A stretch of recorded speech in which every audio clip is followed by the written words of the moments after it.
Everyone, we will get started. So welcome to this webinar. At AM Team, we are always very excited when we have webinars. We try to do our best to make them engaging, to produce some new content, and to have some very good discussions that are of relevance. So I am Wim Oudenaert. I am CEO and co-founder at AM Team. So it's the pleasure today to be the host of this webinar. And I have a lot of colleagues that you will see throughout the webinar today. We have quite some registrations. I think we have over 180 people signed up from all over the world. So we have an audience of different time zones. But the 180 number is the combined number of today's webinar and tomorrow's, because tomorrow we have very early in European time a webinar for the Australian time zone. So you can still attend if you want to, or ask some colleagues to attend for the other one. So yeah, the topic today is solving the 3E wastewater challenge. We will try to look holistically at wastewater treatment from an emissions perspective, effluent quality perspective, and also efficiency perspective. But given the relevance and the novelty of N2O, it's really an emerging topic, let's say. A lot of attention will go to nitrous oxide emissions in this webinar.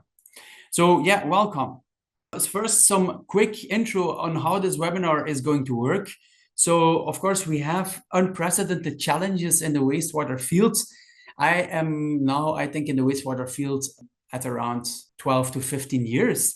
And I must say, never before I have seen so many changes happening so rapidly, including more stringent regulation. Suddenly we have to look at emissions. We are moving towards water reuse. We are moving towards resource recovery. And then on top of that, plants have to digitalize as well. So there's a lot of things happening. And the context of net zero, actually, the last 2-3 years became very, very concrete on the agenda.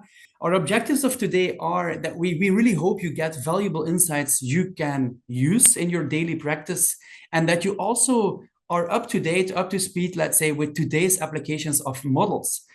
Because this domain is really evolving, especially in light of digitalization. So the format of today, we will have presentations going on, a live Q&A, questions and answers.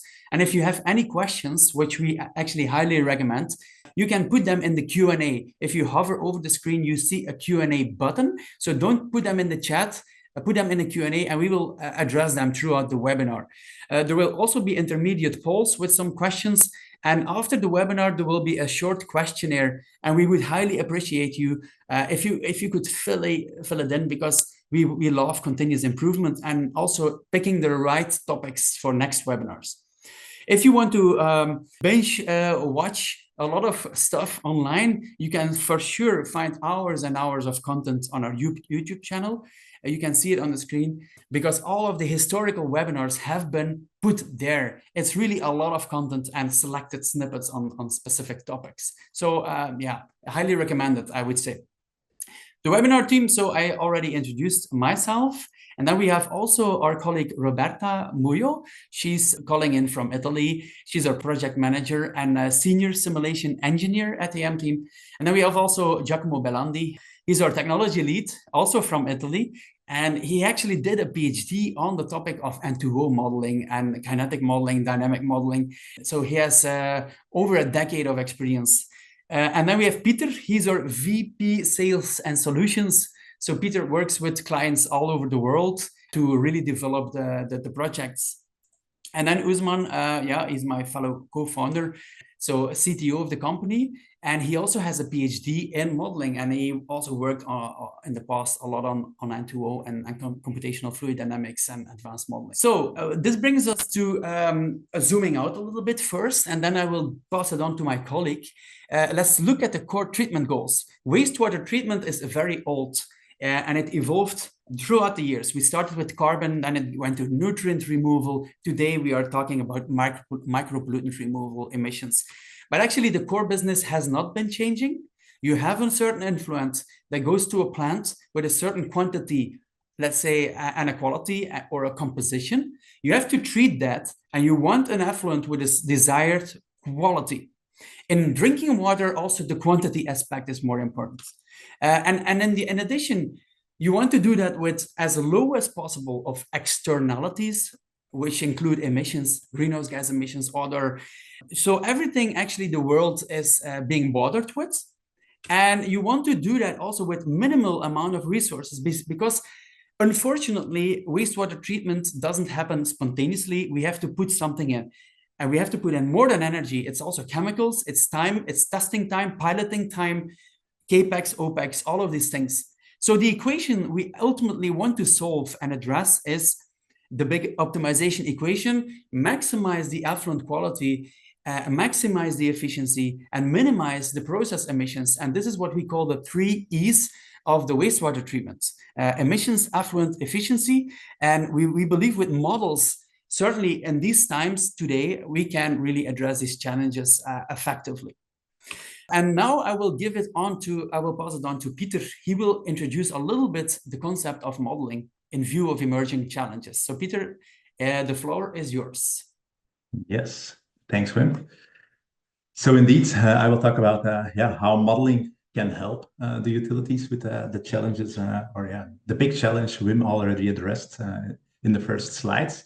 But I will zoom in first on the needs when it comes to N2O, because that's the most emerging one right now.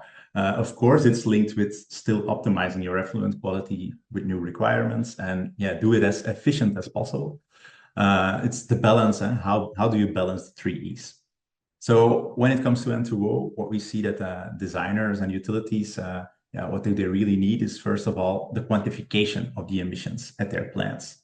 And then, do we have an N2O problem? How big is the problem? That they have at least that information. And then based on that, they also want to know what is causing the N2O problem at our wastewater treatment plants. A lot of wastewater treatment plants are different in design and operation, also receive different wastewater treatment plants. So it's different in so many plants. So what is it at our plant that is causing the problem? And what can we optimally do about it? So then we come to the mitigation story. How can we mitigate N2O emissions while keeping your effluent quality stable and optimize the efficiency in general? So these are like the 3 main core things where we help our customers with our models. Now I will just introduce a bit the 3 steps that lead to N2O emissions. So it's a bit of a theory, but important to follow the rest of the story. So first of all, the first step is, in your bioreactor, you can have production of nitrous oxide emissions and even consumption in certain zones. And it depends on where you are in the reactor. It depends on your local oxygen concentrations, local ammonia, local biomass concentrations. This will determine if you produce N2O or not at that location. Then, you end up with a concentration in the water phase, like you can measure with a sensor, for example. It gets transported in your bioreactor. And then once it enters the aeration zone, it's being stripped out from the water to the gas phase, and you really have the emissions. So it starts actually with the production, which is really the root cause, and it ends with the climate impact and what we want to know and what we want to measure as well. These 3 steps are all included in our models and are very important to really help the utilities in understanding what is going on. You've already seen this a couple of times, I think, also on the opening slide, but N2O can be a very spatial problem depending on your reactor configuration. So where you measure can make a difference. Also during the day, that can change. And we also know it's very dynamic in time. So during a day, you can have a lot of multiple peaks, but also in a year, you will have differences. Also, that's very important to take into account when you start modeling it and when you start mitigating it. So now we come to the modeling part. So at the team, we focus on a mechanistic models, so data science models to model wastewater treatment plants for the prediction of N2O and effluent quality. And that's known as the kinetic models, the biological models. But what we see is that in the industry, we see a lot of attention is really going, too much of the attention is only going to the kinetic model. So modeling the kinetics is also not only, it's not a fitting exercise to have try to have the perfect fit, that's not sufficient alone. What we see is that it's very important, and what we've learned from our cases, that it's very important to take into account other factors and describe those very well before you start touching the kinetic parameters. What are these other things? It's the plant physics. So understand your hydraulics very well, understand how your reactor is designed very well, take that into account in the model setup.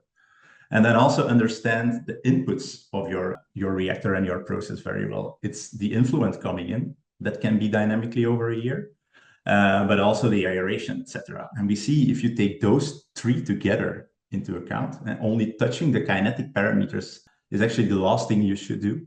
And yeah, that's where we focus on and where our core expertise lies in to make that work. So then, indeed, we go to our to the modeling solutions we use to tackle the challenge for the utilities. So first of all, we combine hydraulics with the kinetics, which can be seen in the 3D CFD N2O solution. It visualizes in 3D ammonia concentrations, nitrates, N2O production. This kinetic framework, the CFD kinetic framework, has worldwide already been applied at more than 150 sites over the last 10 years by AMT. And then we also derive from that a dynamic simulation model. So we can have 1 year long simulations, really the temporal component taken into account. Okay. You've seen a CFD kinetic model already applied to a lot of cases in general, but of course the N2O is more new, and we see that is rapidly growing. So right now it's already been applied at more than 25 plants all over the world. So for root cause analysis, so thinking about the model applications, it's root cause analysis, it's enhancement of measurement campaigns, virtual measurement campaigns, designing for minimal N2O, minimize N2O, etc. But you will hear more about that in the cases. All right. Yes. So now I will introduce a bit the 3 case examples, and my colleagues Roberta and Giacomo will explain them more in detail. So the first case is an industrial plant in the Netherlands. And there we focused on the root cause analysis and the mitigation strategies. Then in the second case, that's the wastewater treatment plant of Hessenpoort, also in the Netherlands. And there we actually focused on all model applications. So the root causes of N2O, but also model-aided monitoring and quantification of the emissions, testing mitigation strategies, and see how you can redesign the plant to also upgrade or optimize the 3Es. And in a digital twin, how you can optimally monitor your emissions and control strategies. And then the last case is a case where we focus, also a case in the Netherlands, in a municipal wastewater treatment plant, where we focused on root cause analysis and model-aided quantification and monitoring.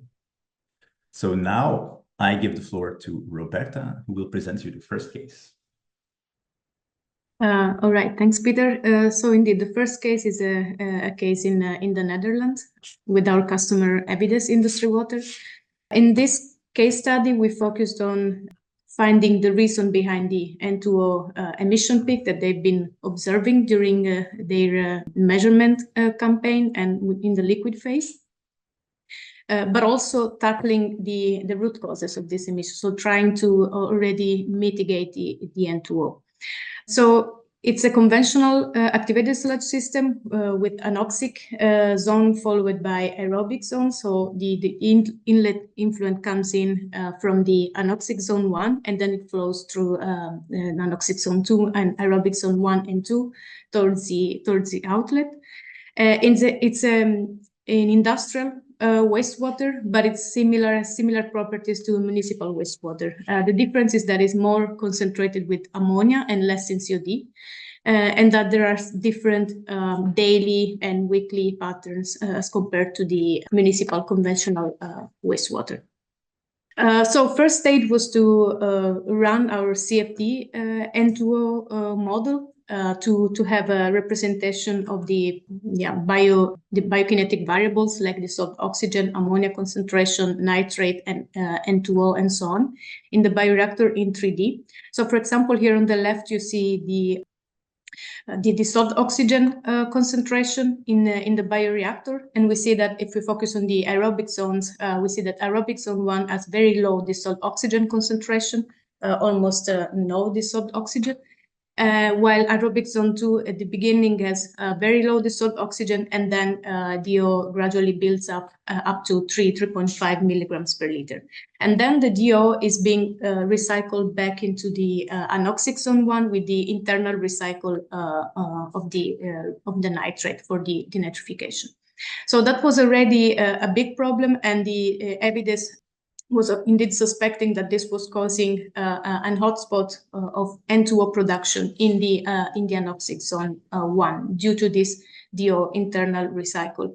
But they also knew that their wastewater is carbon limited. So in fact, they're dosing carbon regularly over the day. So there are two aspects, and they were suspecting that both were contributing to the N2O production and emission in the bioreactor. And in fact, with the CFD, we could show that we have net production of N2O and a net consumption of N2O, both happening at the same time in the bioreactor. And here you clearly see that, for example, at the beginning of the anoxic zone, you have an hotspot of production, but also consumption due to the denitrification. And then you gradually see that the red production builds up further in anoxic zone 1 and anoxic zone 2, and it's not consumed, which means that the denitrification is not complete, and N2O cannot be converted into nitrogen gas. You also see some red production zone in the aerobic zone, and these were due to low dissolved oxygen concentration. So production for AOB activity, and in particular AOB denitrification. So the next step was then to build a dynamic model with all the information from the plant physics and input data. We could combine also the CFD information, so build a CFD-informed dynamic tool to predict the biokinetic variables like dissolved oxygen, ammonia, N2O, nitrate, MLSS concentration, and so on. So here we're reporting a dynamic data series of dissolved oxygen, ammonia, and N2O in a dynamic simulation. So the dots are the measured data, the sensor data, and the lines are the model data. So you see that with all three variables, the model can actually predict the dynamics and the magnitude of all the variables. And in particular, if we focus on the N2O, the model is already able to capture these peaks, these daily peaks, actually 2 peaks per day, that occurred regularly over time. Of course, there is still room for improvement to improve the model to better capture the dynamics. But given the circumstances, or given the data also scarcity, especially in the COD fractionation information, we were quite happy to see already that the model can describe this kind of dynamics and this kind of behavior. So here the model already gave some actionable insights, and we could step to the mitigation strategy testing, focusing on the carbon limitation, because based on CFD results and also based on the dynamic simulation results, we could see that it was the carbon limitation who was actually leading to the most of the production and emission of N2O. So here you see some N2O concentration in the liquid phase in different scenarios. So we tested first graph on the top is the current situation, so the current carbon dosing strategy, and then we tested several different carbon dosing strategies, like a continuous carbon dosing or an anticipated carbon dosing system, or a nitrate proportional carbon dosing, flow triggered carbon dosing, and the final optimized carbon dosing, which was basically a COD kind of proportional carbon dosing in order to avoid low COD nitrogen ratio. So already with all this, we could see that there is some potential, a lot of potential to reduce N2O emission. But also then we also looked at efficiency and effluent quality. So again, the 3E to complete the picture. And we could see that based on the daily carbon dosing in kilograms per day, the final scenario, so the optimized carbon dosing based on the COT proportional dosing, was leading to almost 87% reduction of N2O with less carbon being dosed and maintaining the same effluent quality.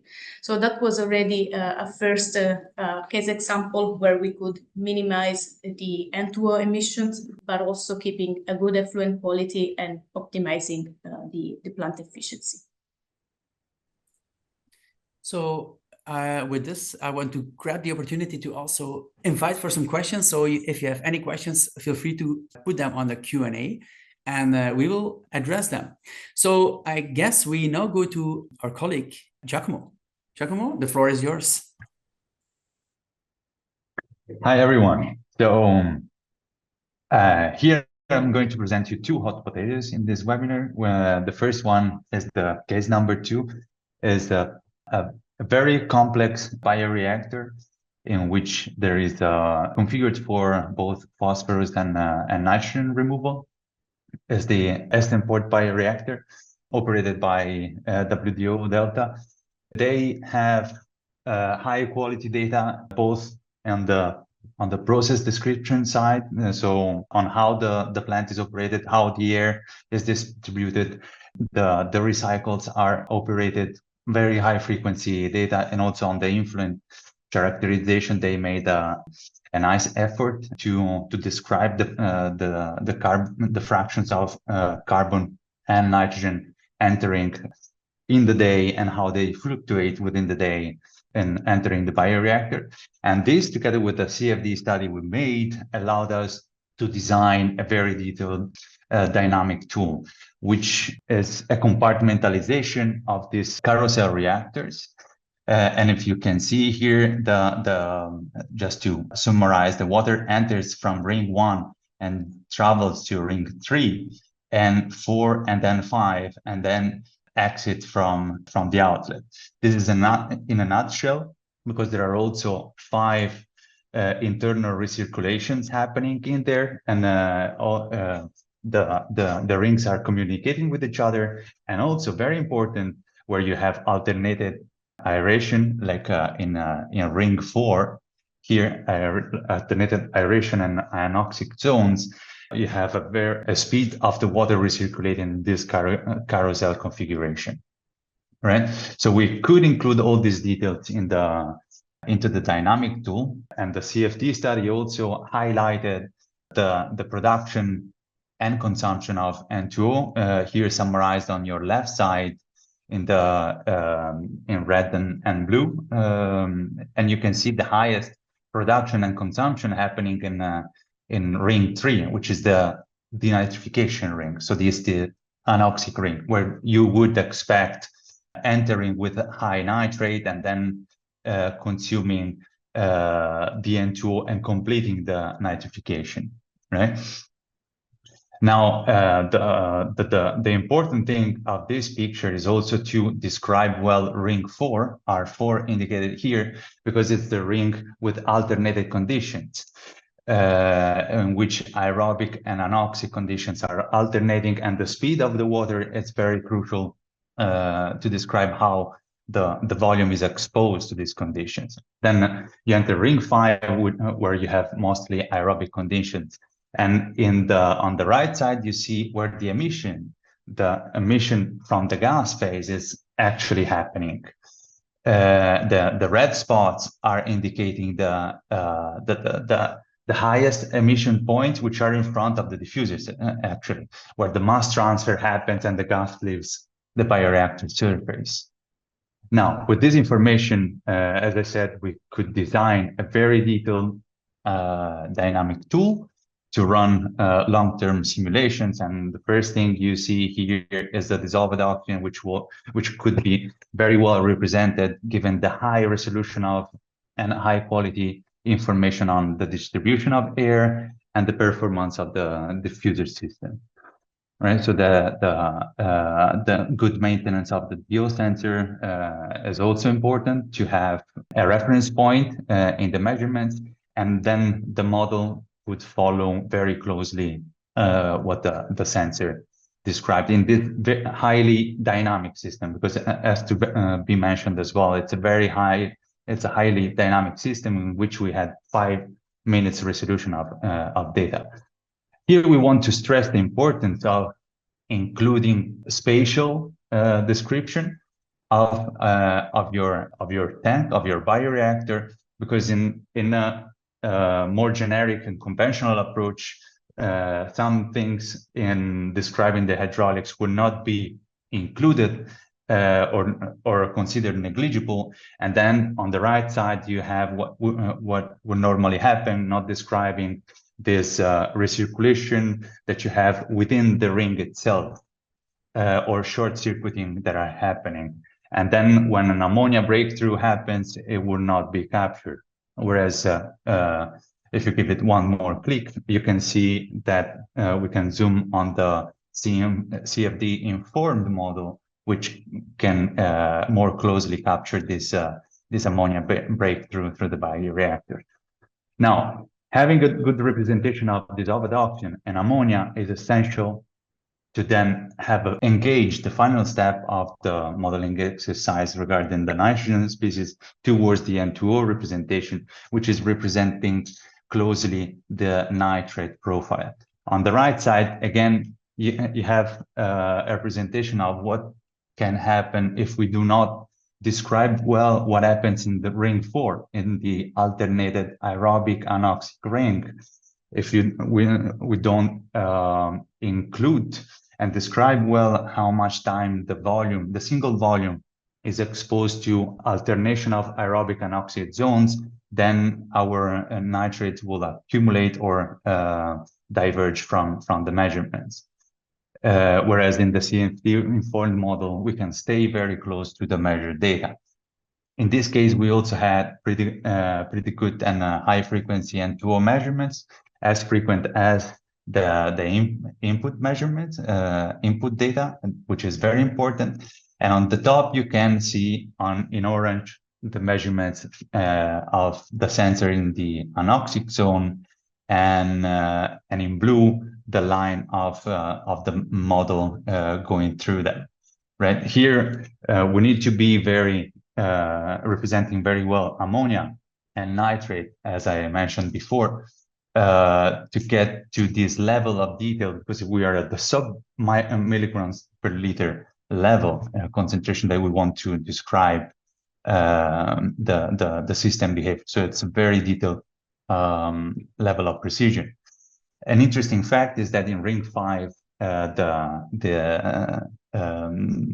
concentration of N2O in the aerobic part is it's generally always lower than in the anoxic ring, apart from a point in which you have accumulation, further accumulation of nitrate, and then you start building up N2O also in the aerobic part.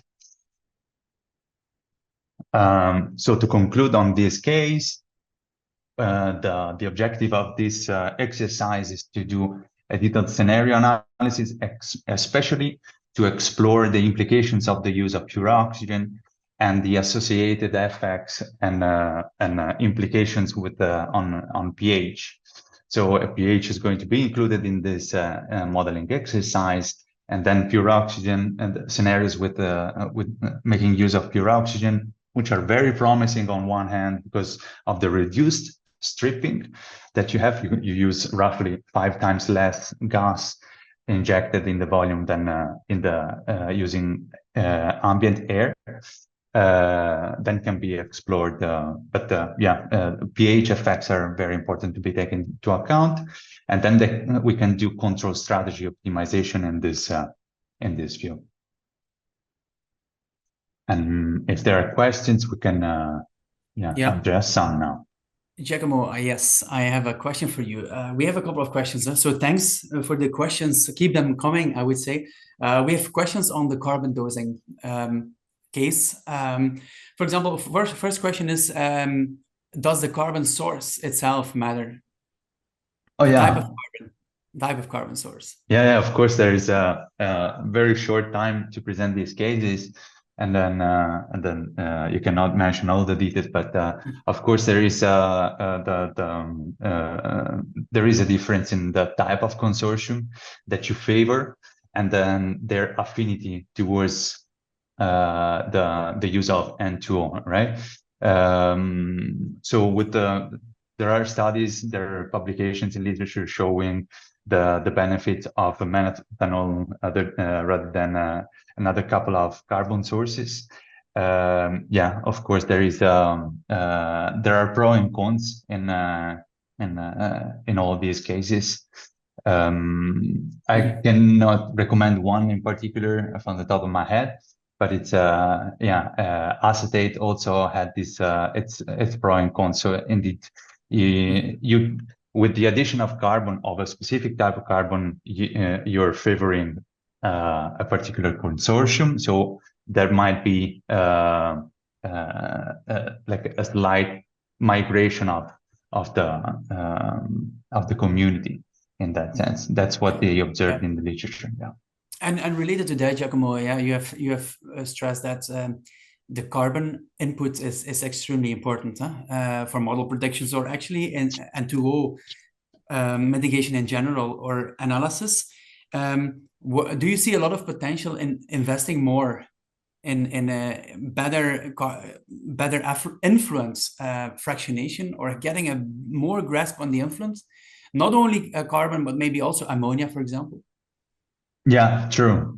Yeah, that's a trend that we see right now.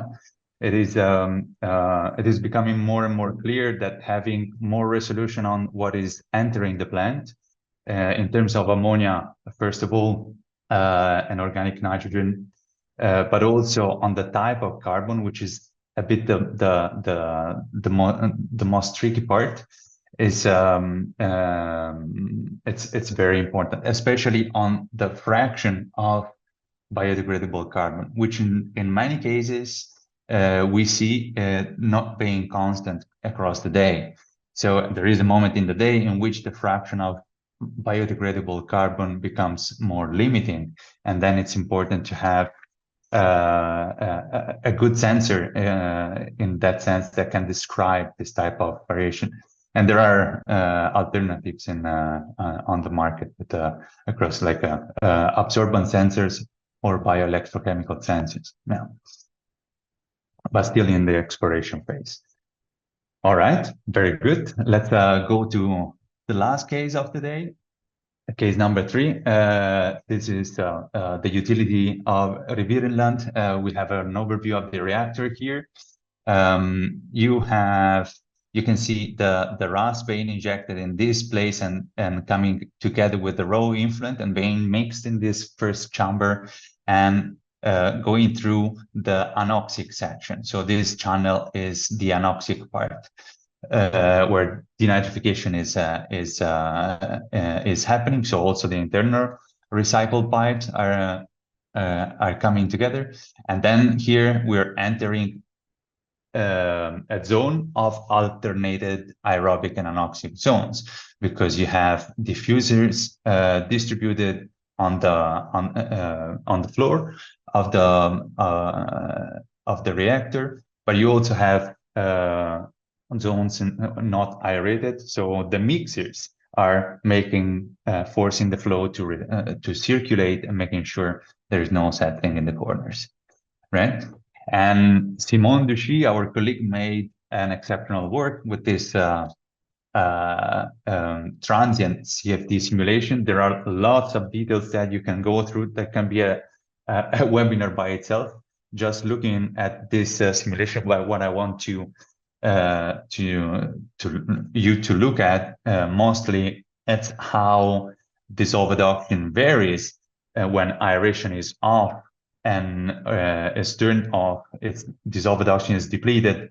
nitrates are being depleted, N2O is accumulating, and as soon as the aeration starts back on, you see the N2O in the gas appearing above the aeration packages, because stripping is taking place, right? You see also zones of kind of dead zones or recirculation zones in the middle, which are very important to describe when we step into the dynamic tool, if we want to represent very closely the behavior of the system. And that's what we did in the dynamic modeling exercise. We used this information and transformed this as an input to the dynamic tool. And we could run a year-long simulation using their dynamic data. What is important to say that in this case, the objective of the work was to have a sense of the extent of the emissions and what are the potential mitigation strategies that they can try to implement and explore some integrations of them. So understand better the system and what to expect from the future. There were no data on N2O. So what you see, it's purely coming from the simulations. And you see here a year-long simulations with an interesting peak in winter, which was due to the occurrence together of low biomass concentration with which usually the system is operated, lower temperature, carbon limitation, and lower AOB activities, but also heterotrophic activities with lower carbon availability, which makes the nitrates accumulation and N2O emissions have more chances to happen. They were interesting, being it an industrial stream, well, largely composed, the effluent composed by industrial component. They have a certain temperature, and they in the future they expect this temperature to reduce in to some extent. They wanted to test the implications in terms of N2O emissions, and we observed that a reduction in temperature of this of the effluent stream would cause an increase about 15% of the N2O emissions. What you see from the scenario 1 result. So this is the result of again, all the operational conditions that are taking place, plus the temperature, the lower temperature having an effect on them. And especially in that winter peak, where a nitrate accumulation was an issue that was evident. Well, as a result of this, one of the first mitigation scenarios we ran was the increased biomass. So there is the possibility to increase the biomass concentration, and this would actually be very beneficial for the mitigation of the winter peak in particular. It can also be beneficial across the year. Of course, there are integrations to shave off all the peaks, and that needs to be done to shave off the peaks. And these are namely a better control of dissolved oxygen, probably avoiding the alternation of aerobic and anoxic conditions within the same bioreactor, and at least for this case. But this was very interesting to see that part of the peak on N2O emissions was largely possible to mitigate with just the increase in biomass concentration. Right, with this I thank you, and I give it back to Wim. All right, so questions are coming in. That's great. Ask some more questions, I would say, because after the conclusions, we will go to extended Q&A. So we will have still some time to answer some questions. So if you have any questions, just now is really a good moment to put them on the Q&A. So yeah, this brings us a little bit to the conclusion of this webinar. It is a very broad topic. We can have many webinars on this topic. But of course, we had to select a couple of key messages. And one of those conclusions we can probably draw, well, at least from our point of view, it's what and how we see the market evolving, is that the applications of modeling are rapidly growing, not only in view of doing things more effectively or faster or making more complex decisions, but also just in view of generally the digitalization that's happening. There's a huge opportunity there to tackle some emerging challenges with digital tools, a variety of them.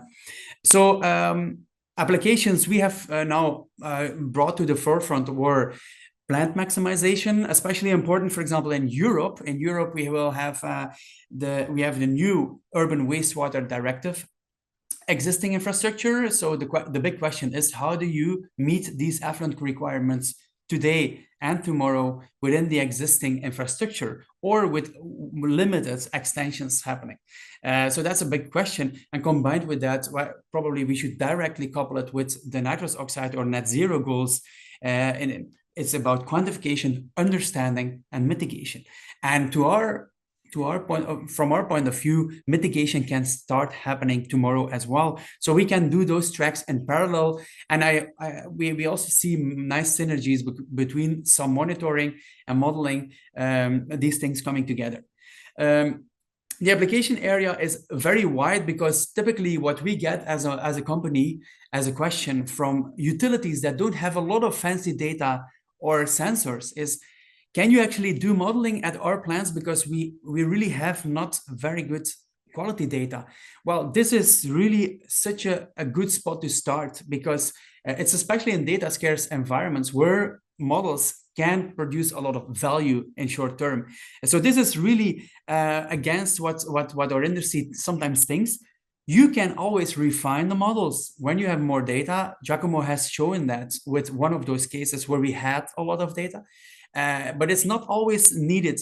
The question is, what is your question? What do you want to solve with the models? And often this is not very well understood. And again, and that relates to one of the questions from the Q&A, which we will bring up. You can not only apply those frameworks or models to existing facilities, but you can also use them to help designing the next level treatment plants. So this means a concept we have discussed in our previous webinar was minimal N2O by design. So really integrating minimal greenhouse gas emissions within the design stage. And this is a lot of potential there.